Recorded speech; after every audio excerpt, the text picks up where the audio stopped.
오늘 말씀은 요한복음 8장 21절에서 30절 말씀이에요. 너희가 죄 가운데서 죽으리라, 이런 주제를 가지고 함께 나눠보겠어요. 본문 한번 읽어볼까요?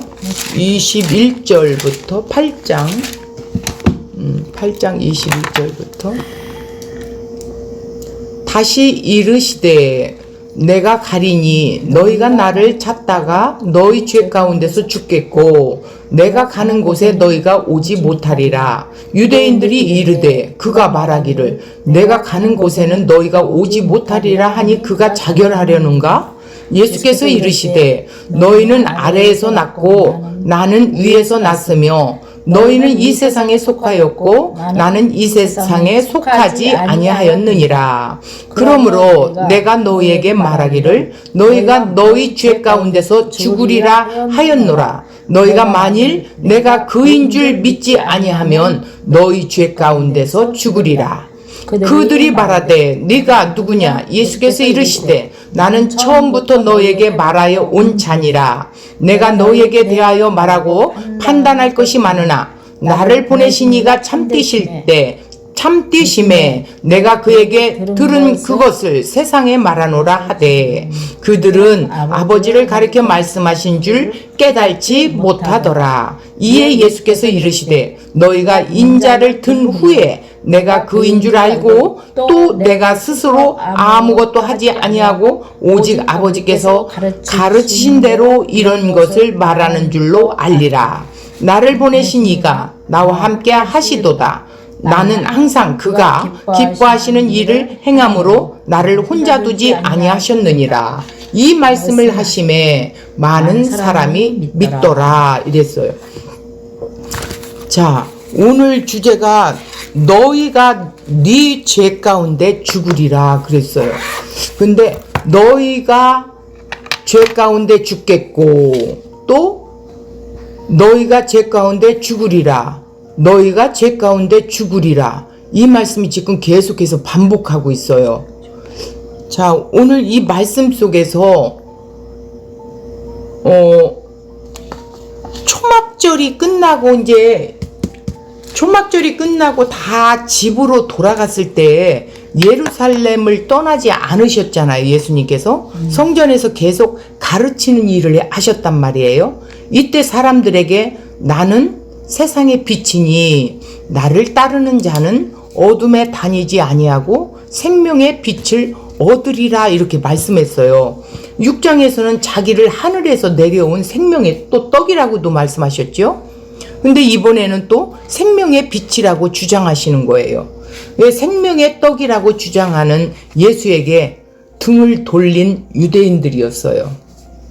그들이 자신을 세상의 빛이라 이렇게 주장하는 예수의 이 말을 그냥 수용할 리가 만무해요. 할 수 없죠. 그렇지. 자, 13절 네가 너를 위하여 증언하니 네 증언은 참되지 아니하는도라 이렇게 반박합니다. 너희 독단적인 주장일 뿐이라는 것이죠. 모세의 율법도 어떤 증인의 유효성을 입증하기 위해서 어떻게 최소한 2명 이상은 이렇게 증인을 요구해야 된다라는 거예요. 자, 네 주장을 입증할 다른 증인이 있느냐? 반박한 거예요. 무리들이 네 아버지가 어디 있느냐? 라고 이렇게 묻는 거예요. 19절 너희는 나를 알지 못하고 내 아버지도 알지 못하는도다.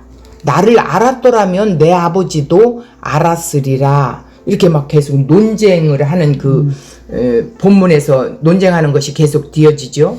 이렇게 이 논쟁을 통해서 계시해주고자 하는 내용은 무엇인지 우리가 살펴봐야 돼요. 그러면 21절을 한번 볼까요? 오늘 말씀. 다시 이르시되 내가 가리니 너희가 나를 찾다가 너희 죄 가운데서 죽겠고 내가 가는 곳에는 너희가 오지 못하리라 이렇게 써. 너희가 나를 찾다가 자, 이 말을 이해하려면 당시 유대 사회의 상황을 좀 우리가 알아야 돼요. 70년간의 그 바벨론 포로 생활을 했잖아요. 근데 그 고국으로 돌아온 유대인들은 그리스도의 노예 제국, 또 다른 식민지 아래 놓이게 되어 이들의 압제에 견디다 못해 독립전쟁을 일으켜 그들의 속박으로부터 잠깐은 자유를 했어요. 그러나 다시 새로운 지배 세력으로 이렇게 등장한 로마 제국의 식민지로 전락하게 돼요. 이렇게 번복해서 지금 이러한 지배 아래 이렇게 속박고 하고 있어요. 당시 유대사회는 100년간이라는 지속된 로마의 식민지 통치에서 말 그대로 비참한 삶을 살고 있었잖아요. 그 로마의 식민지에 지속되면서 이 자신들의 힘으로 로마 제국으로부터 독립할 가능성은 어떻게 점점 희박하고 멀어져만 가요. 자, 이러한 암울한 상황 가운데 그들의 유일한 소망이 뭐였어? 성경에 말하는 메시아였어요. 그렇지, 이 땅의 메시아. 예수님 당시 유대인들의 메시아에 대한 기대는 정말 최고의 고조로 이르게 될 수밖에 없었죠. 그러네. 이런 시대적 상황 가운데 예수가 등장하여 자신이 그들이 찾고 있는 메시아라 주장했던 것이에요. 자, 예수에 환호했고 예수님이 일으키는 그 오병이의 표적을 보는 그들 즉시 예수님을 어떻게? 자신의 왕으로 삼고 싶은 거야. 그렇지. 자, 이들이 예수를 찾는 것은 그 지겨운 로마의 압자에서 해방될 것을 이 땅에 그 소망하는 그들의 기대 때문이었다라는 거예요. 아주 이 속박에 살아가는 게 너무너무 힘든 거야, 이들에게는. 그런데 예수는 그들에게 썩어질 육신의 양식이 아닌 영생하는 양식을 부활하는 것을 축고했죠. 그렇죠. 이해를 못해. 예. 그래서 자신이 하늘에서 내려오는 생명의 떡이니 자신의 살을 먹고 피를 마시지 않는 자는 어떻게 한다고? 생명이 없다라고 이렇게 말씀을 선포했어요. 자, 유대인들은 이러한 예수에 대하여 실망하고 예수의 등을 돌리기 시작했어요. 이것이 21절 말씀이에요. 이들은 죄의 종되어 있는 자신의 실상을 보지 못하기 때문이에요. 이들의 관심사는 고난으로 가득한 현실의 삶에 이거에서 좀 나는 자유했으면 좋겠다라는 거야. 이들에게 생명의 떡이니 생명의 빛이니라는 말을 하고 있는 예수의 말이 귀에 들릴 리가 없어요. 맞아. 이들은 예수를 알아보고 죄의 문제를 해결할 수 있는 기회가 주어진 자들인데도 불구하고 하나님께서 이들에게 성경을 주신 이유가 바로 이것인데 성경을 바로 배웠더라면 예수가 성경이 말하고 있는 메시아임을 알고 그 죄의 문제를 해결받았을 수 있었을 건데 참 안타까운 맞아, 상황이죠. 그렇지. 그러나 이들은 성경을 완전히 오해하고 있어요. 성경을 통해 자신의 죄를 봐야 했었는데도 불구하고 그들에게 죄인을 부르러 오신 그 예수는 환영의 대상이 아니라 배척의 대상이 될 수밖에 없는 상황이 벌어졌어요. 이들이 이 죄 가운데 죽은 자들이죠. 그죠?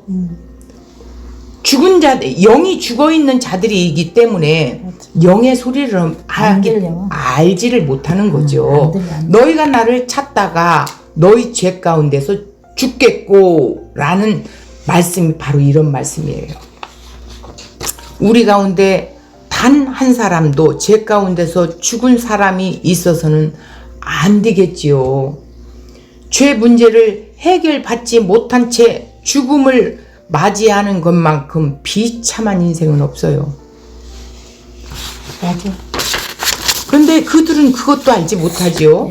세상에서 성공하고 출세한들 죄 문제를 해결받지 못하고 죄 가운데서 죽는다면 그의 삶은 완전히 실패지요. 이건 이 땅에서 잠시 잠깐 자기 영광을 누릴 수는 있을지 모르지만 사후에 그렇지. 영원한 그 하나님의 저주 심판 아래 있다는 것을 모르는- 생각할 줄은 감히 알 수가 없어요.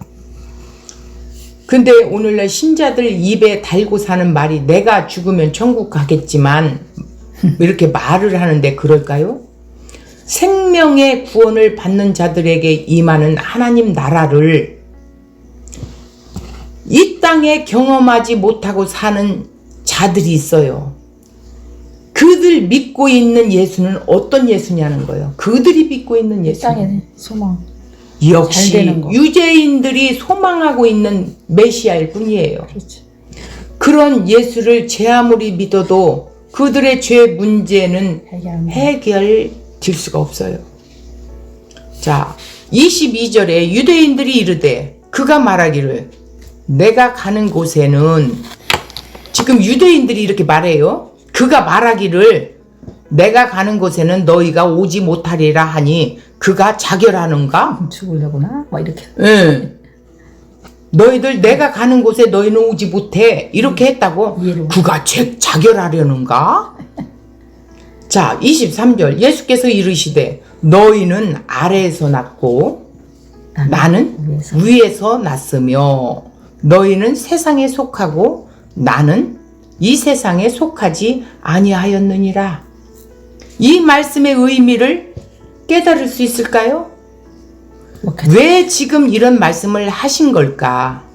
아담이 죄를 범한 후 아담이 하나님의 저주를 받을 때 이 땅 역시 저주를 받은 거예요.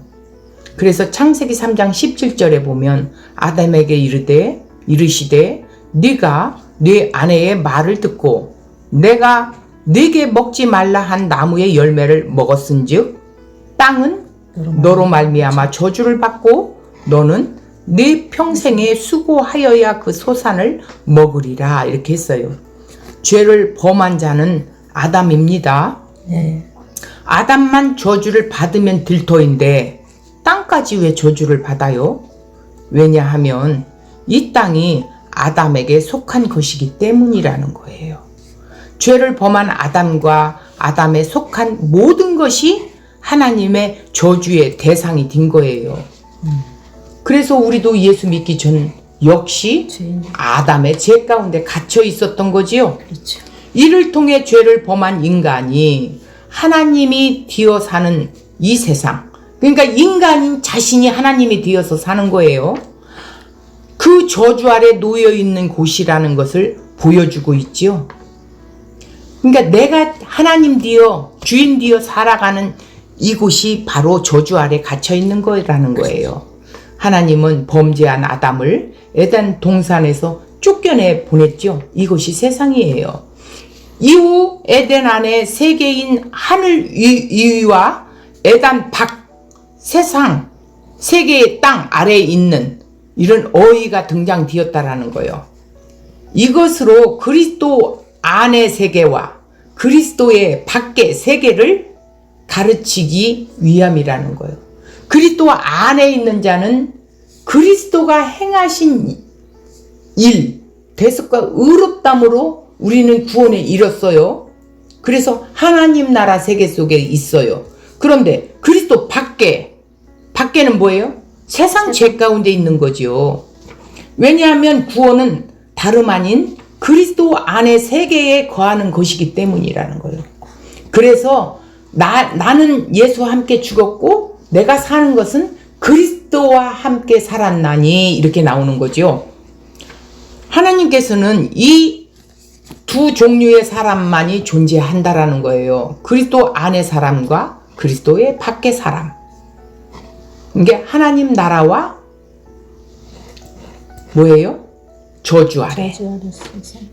아담에 속한 모든 사람들은 에덴 밖의 사람, 즉 죄 가운데 하나님 나라에서 쫓겨난 자들이고 이들의 삶은 죄 아래 태어나 죄의 종으로 살다가 죄 가운데 죽는 삶이에요. 이것이 에덴에서 추방된 인간의 인생 모습이에요. 죄 가운데 죽은 자들을 기다리고 있는 것은 하나님의 심판입니다. 하나님 심판이 기다리고 있어. 사람들은 이것을 생각하지 않고 살아가고 있어요. 왜? 모르니까. 왜냐하면 그들의 눈에 보이는 것은 이 땅의 삶뿐이기 때문이에요. 하나님 나라가 보이지 않잖아요. 우리도 이같이 어리석은 자들이었어요. 우리도 똑같았었어요. 근데 하나님의 은혜로 죽어 있다가 살아나 보니 깨닫게 된 거예요. 자신의 종말을 알지 못한 채 눈에 보이는 잠깐 있다가 사라질 이 세상 것만 바라보며 애쓰며 이렇게 살아가고 추구하는 거예요. 욕심 욕망. 이러한 어둠의 세상에 어떻게 해요? 하나님의 택한 자녀들을 그 속에 숨겨놨다는 거예요. 창세전에 그리스도 안에서 택함을 받은 하나님께 속한 자들이 있다라는 거예요. 하나님께서 지금 하고 계시는 일이 이들을 세상에서 불러내어 그리스도에게로 이끄시는 일을 하시고 있다라는 거예요. 지금. 그런데 유대인들이 그랬듯 생명의 빛으로 오신 그리스도를 환영할 사람은 한 사람도 없었어. 그래서 하나님께서 우리에게 선물로 주신 그 믿음을 주셔서 세상이 거부하는 그리스도에게로 이끌어 가고 있죠. 그리스도 앞에서 내 안에 감추어져 있는 은밀한 죄의 수치를 모조리 우리 안에서 끄집어내신 거예요. 그러면서 우리가 죄를 깨닫고 내가 죄인이구나. 죽을 수밖에 없는 처절한 죄인이었는데 십자가 앞에 무릎을 꿇고 그 이름을 부를 수밖에 없게 하셨구나. 이들이 그리스도 안에서 죄사함을 받은 자들이. 주님, 그 십자가는 나 때문에 죽으셨군요. 이렇게 무릎을 꿇을 수밖에 없다라는 거예요. 왜냐하면 그리스도께서 십자가에 달려 죽으실 때 이미 그들을 위해 정죄를 받으셨지요. 십자가에서 심판을 받으셨어요. 저주를 받으셨어요. 그래서 그리스도 안에 있는 자에게 정죄함이라는 것은 있을 수가 없어요. 없다고 했어요. 자, 24절을 보면 그러므로 내가 너에게 말하기를 너희가 너희 죄 가운데 죽으리라 하였노라. 너희가 만일 내가 그인 줄 믿지 아니하면 어떻게 한다고? 너희 죄 가운데 가운데서 죽으리라. 자, 여기서 내가 그인, 그가 영원 지존자 하나님 자신이라는 뜻이에요. 그가 이렇게 한 말이 예수님. 예, 그인 줄 믿지 아니하면 너희 죄 가운데 죽으리라. 그러니까 그가 누구예요? 메시아예요. 근데 그가 하나님 자신이라는 뜻이에요. 스스로 존재하시는 분이라는 거예요. 그가 메시아라는 거예요. 그 본질이 하나님인 걸, 하나님의 아들로 이 땅에 오신 그 메시아는 본질이 하나님이세요. 믿지 아니하면 이렇게 써요. 예수님의 행해 놓으신 그 대속과 의롭다움을 믿는 믿음과 생명의 관계를 말하는 것이지요. 믿음 없는 곳에는 죽음이 있을 뿐이라는 의미예요. 믿지 아니하면 이 소리는 죽음밖에 없어. 이 소리 죽으리라 이렇게 한 거예요. 너희 죄 가운데 죽으리라. 이 말씀이 죄 가운데서 멸망하는 죄인이 죄 안에 있고 죄로 인해 형벌 아래 있는 상태를 이렇게 말하는 거였어요. 자, 그것은 하나님과 그 사람과의 절대적 분리를 가리키는 것이죠. 자, 우리 여기서 좀 에베소서를 좀 한번 찾아봐야 돼요. 굉장히 필요한 말씀이 있어요. 에베소서 2장.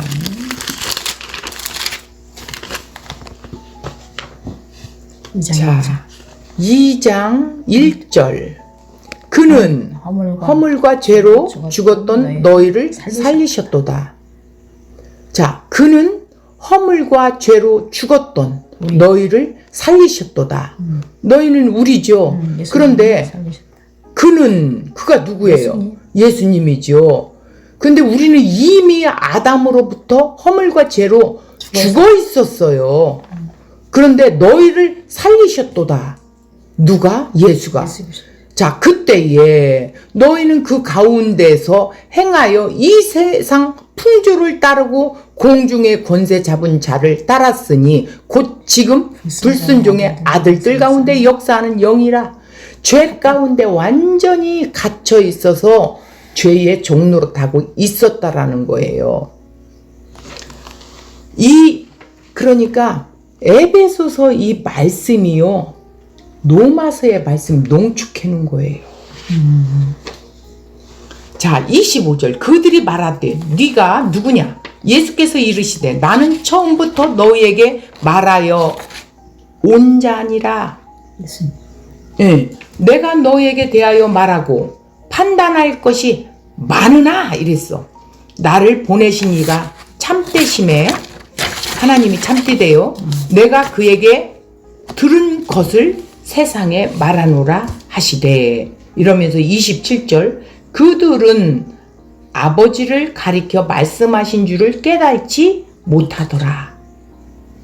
자, 지금 그들은 이렇게, 지금 27절 누가 말하는 거예요?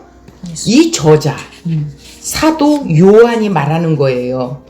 그들은, 유대인들 그들은 아버지를 가리켜 말하신 줄을 깨닫지 못했어. 내가 그걸 이렇게 썼어, 이 소리예요. 유대인들이 예수께 내가 누구냐 묻습니다. 이에 예수께서 나는 처음부터 너에게 말하여 온 자니라 이렇게 말씀했어요. 이때 예수님의 나이 고작 30세에 불과한데, 그런데 자신이 성경에 쓰여진 시작한 이래 지금까지 그들에게 계속 말하여 온 자라는 거 이렇게 주장을 했어요. 요한복음 5장 39절. 너희가 성경에서 영생을 얻은 줄을 생각하고 성경을 연구하거니와. 말라기부터 창세기까지 연구를 했어요. 이 성경이 곧 내게 대하여 증언하는 것이니라. 창세기부터 말라기에 쓰여있는 그 성경은 나에 대해서 증언하고 있어, 이 소리야. 이 말이 나는 처음부터 너에게 말하여 온 자다 이렇게 말하는 말씀의 뜻이에요. 이것이 예수님의 성경관이었어요. 구약 성경은 그리스도를 보내겠다는 하나님의 언약을 담고 있는 책이고, 그것 말고 다른 내용도 있다는 말이 아니에요. 성경은 오직 그리스도 한 분을 말하는 책입니다. 유대인들이 성경을 이렇게 하나님의 언약의 관점으로 보고 있었다면 지금 자신들의 눈앞에 등장한 예수가 그 언약이 말하고 있는 분이라는 것을 알아보았겠죠. 왜냐하면 예수님이 말씀하시고 있는 모든 것들이 하나님의 언약 내용과 정확히 일치하는 것이기 때문이에요. 그랬다면 그들이 죄 가운데서 죽은 일을 없었을 거예요. 그죠? 그러나 그들은 성경이 말하고 있는 하나님의 언약에 관심이 전혀 없어요. 이들은 자신들의 백성 삼으신 하나님이 어떤 분이고 왜 자신들을 거룩한 민족으로 부르셨는지를 알아가는 길로 나가야만 했었는데, 이들은 그저 성경에 기록되어 있는 말씀을 열심히 지켜 하나님의 복을 받고자 하는 일에만 관심을 둘 뿐이었어요. 그렇지. 이것이 성령을 받지 못한 사람들이 성경을 보는 전형적인 모습이죠. 그러니까 성령의 역사심으로 이 성경을 집필했다고 했거든.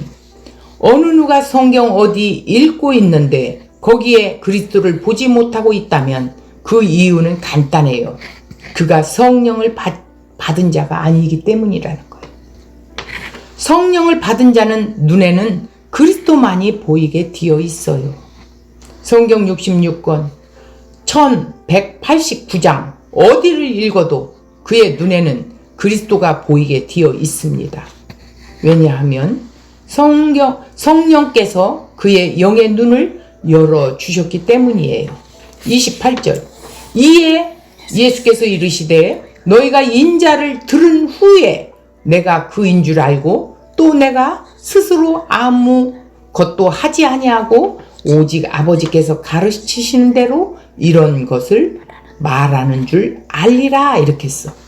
자, 이 말씀을 하신 목적이 뭐예요? 하나님께서 대한 예수의 부자 관계, 아들과 아버지 관계를 모르는 27절 그 유대인들을 깨우치는 거예요. 27절에는 유대인들은 하나님과 부자 관계를 가지고 예수님을 그의 죽음을 당하신 후에야 그것을 이렇게 어떻게 해요? 밝히 드러나게 돼요. 아, 하나님 아들로 오셨다라는 걸 그때서야 안다라는 거예요.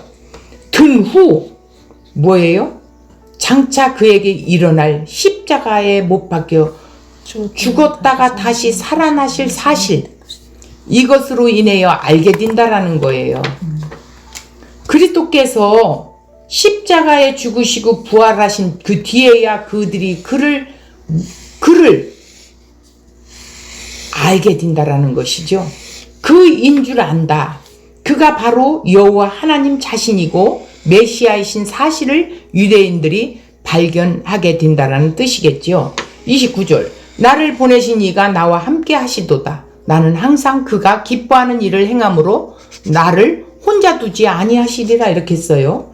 예수님 관심사는 아버지의 기쁨 드리는 삶을 사는 것이, 하나님은 이러한 예수와 함께 하셨어요. 어떤 삶의 환경에서도 위축되거나 두려워하거나 하는 모습을 보인 적이 전혀 없지요. 언제나 당당하게 사실 수 있었던 이유예요. 체포될 때 십자가를 향해 나아가면서도 언제나 담대하셨어요. 그 이유는 아버지께서 자신과 함께하고 계심을 늘 인식하고 사셨기 때문입니다. 이것이 참 중요한 거예요. 자, 예수를 믿는, 예수님을 자기와 연합된 자, 성령이 그 안에 내주한 자는 스데반이 됐든 세례 요한이 됐든 그 후에 예수님의 제자가 됐든 다 죽음에 두려워하지 않아요. 왜? 이 세상은 잠시 잠깐 연극 배우로 살아가는 삶이기 때문에 나그네 인생이에요.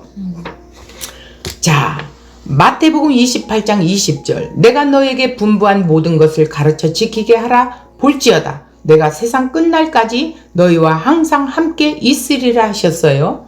주님은 빈말을 하지 않으시는 분이에요. 그치. 이 약속을 따라 주님은 항상 우리와 함께하고 계시기 때문이에요. 우리가 이것을 느끼고 있든지 못 느끼고 있든지 주님은 이 약속을 따라 우리와 항상 함께하고 있어요. 우리가 이것을 늘 인식하며 사는 것이 신앙생활이며 천국을 이 땅에서 누리면서 사는 자들이에요. 그래서 우리가 갈 때는 내가 가는 것 같지만 어떻게? 뒤돌아보면 하나님 주님이 인도하셨구나, 여기까지 이끌으셨구나, 맞아. 이렇게 고백할 수 있게 되는 거예요. 그것이 바로 성령이 내 주에 계신 사람들인 거예요. 우리가 세상 사람들과 다른 것이 무엇이에요? 하나도 없어요.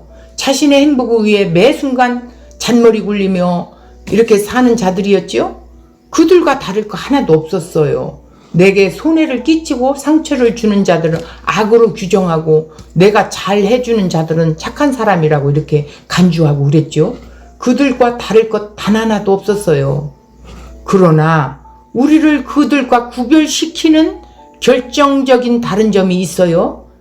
이것이 뭘까요? 바로 주님께서 우리와 항상 함께하고 계신다는 사실이에요. 성령이 우리와 함께하기 때문에 주님과 함께하는 거예요. 우리는 이것을 늘 인식하고 살아가야 한다라는 거죠. 이것을 망각할 때 우리는 담대함이 우리 마음속에서 한순간 이렇게 허물어지게 돼요. 그래서 우리의 삶의 어떤 환경에서도 주님이 나와 항상 함께하고 계신다는 이 약속을 붙들어야 돼요. 약속의 말씀을 붙들어야 된다는, 우리의 지난 삶의 어떤 순간에도 주님께서 우리와 함께하지 않으셨던 때가 없어요. 지금도 우리와 함께 하시며 우리를 주님이 가셨던 그 십자가의 길로 지금도 인도하고 있어요. 왜냐하면 그렇게 하지 않으면 우리 중 어느 누구도 그 길을 끝까지 갈 수 있는 사람은 한 사람도 없어요. 왜냐하면 주님이 우리의 삶을 붙잡아 주님이 계획하신 삶의 여정으로 이끌어 가고 계시기 때문입니다. 이 세상에 신비한 것들이 참 많습니다. 그러나 교회 딘 우리들의 삶의 신비에 필적할 만한이라는 거는 비교할 수 없다 이런 거예요. 비교할 만한 것이 없다. 신비는 존재하지 않아요. 교회는 신비 그 자체이기 때문에 그래요. 왜? 하나님이 이끌어 가시니까 신비 자체죠. 그러기 때문에 이러한 신자들의 삶의 지루함이라는 것, 따분한다라는 것은 있을 수 없지요. 기쁨이 샘솟는다고 그랬어요. 맞아. 예수님의 말씀이 우리에게 채워지면 채워질수록 우리의 심령한 깊은 곳에서부터 막 샘물이 강같이 솟아 흘러 넘쳐서 주체할 수가 없어서 이 기쁜 소식을 전하지 않고는 견딜 수가 없어. 맞아. 나를 돌을 쳐도 나를 막 많은 사람들 가운데 끌어내서 모함을 줘도 나는 이 복음을 외쳐야 할 수밖에 없어. 왜냐하면 우리의 인생의 운전대를 잡고 계신 분이 누구세요? 예수 그리스도. 예수 그리스도이기 때문에 쉬지 않고 일하고 계시는 분이 있기 때문이죠. 주님의 손에 붙들린 우리의 삶은 언제나 스릴이 넘치고 기쁨, 그 긴장이 넘치고 이렇게 기쁨 속에서 살지 다른 어떤 삶으로 살지 않아요. 새로운 만남과 새로운 일의 연속으로 이어지기 때문이에요. 그리스도를 만난 후 바울의 삶을 한번 우리가 볼까요? 바울의 생애 다 하기까지 어떻게 했어요? 오직 주님, 그의 삶을 하나님의 은혜의 복음을 증거하는 일에 온전히 사용했어요. 그렇지. 이것이 구원받은 자의 삶이에요. 그래서 오늘 또 이 말씀 속에 우리를 부딪혀 봐야 돼. 그 말씀이 팍 아프게 찔러야 돼.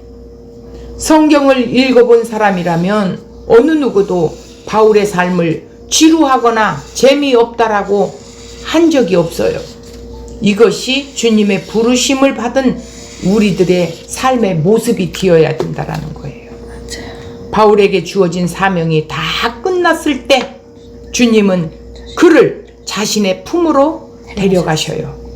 이것이 신자의 생애예요. 구원받은 자의 생애라는 거예요. 그리스도 안에 택함을 받고 그리스도 안에서 부르심을 받고 그리스도를 증거하는 사명을 완수한 뒤 주님께로 돌아가는 삶이 이런 삶이라는 거예요. 더 이상 바랄 게 없어. 왜? 영원한 복락이 있기 때문에. 이러한 우리들이기 때문에 세상을 살면서 두려워할 이유가 하등에 없어요. 우리에게 벌어지는 모든 일은 주님의 계획 아래 뒤어져 있기 때문에 우리가 잔물이 굴려서는 안 돼요. 감사해야 돼요. 주님이 우리와 항상 함께 하시기 때문이에요. 왜? 이런 것들 주춤하고 머뭇거리는 것은 뭐예요? 아직 내가 쓴뿌리가 있어 아직. 아니요.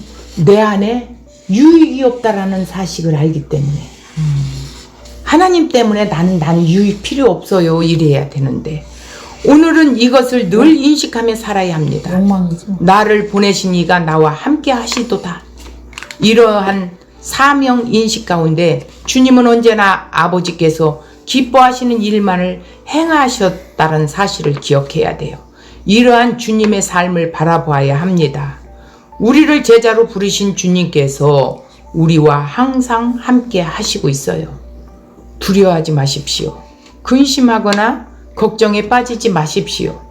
우리는 그러한 한가한 생각을 안주할 자들이 아니에요. 이거는 배부른 소리예요. 왜냐하면 우리에게는 주님께 받은 사명이 있어요. 이 사명을 완수하면 그때 우리 모두 주님의 품으로 돌아가게 됩니다. 30절 이 말씀을 하실 때 많은 사람들이 믿더라. 하나님 택한 자는 따로 있었어요. 그래요. 요한복음에 기록한 목적이 바로 이와 같은 거예요. 요한복음 20장 30절에서 31절이 이 요한복음을 쓴 목적이라고 그랬죠. 왜? 죄를 깨닫고 그 이름을 힘입어 생명을 얻게 하려 함이라 이렇게 말씀했잖아. 우리에게 말씀하고자 하는 것이 바로 이것입니다. 우리의 논리적인 체계에 의해서 예수를 알 수 있다는 것이 아니라 믿음으로 알 수 있다는 거예요. 믿어지는 믿음을 주셔서 그 믿음으로 안다라는 거예요. 요한일서 1장 10절 만일 우리가 범죄하지 아니하였다 하면 하나님을 거짓말하는 자로 만드는 것이라. 우리는 범죄자라는 거예요. 죄인이라는 거예요. 하나님은 우리를 향하여 어둠이라고 말도 하고 전적인 죄인이라고 알려주고 있어요.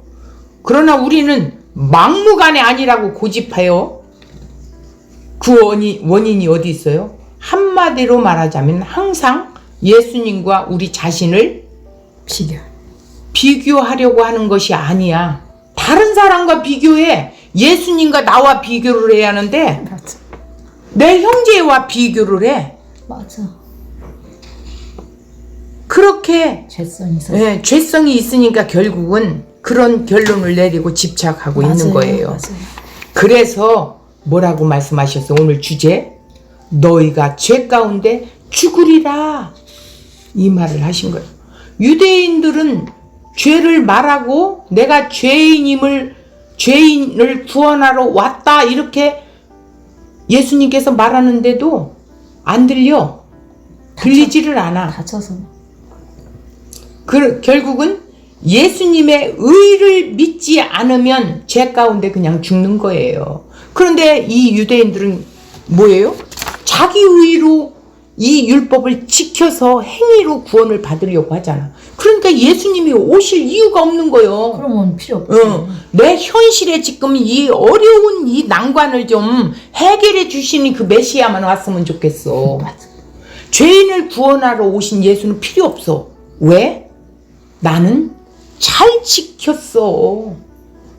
그래서 많은 비유로 말씀하시죠. 예수님이 부자 청년에 대해요. 나 이것도 지키고 이것도 했습니다. 아이 핑계 없는 부담. 그러면 모든 것들을 다 어려운 사람 나눠주고 너 나를 따라.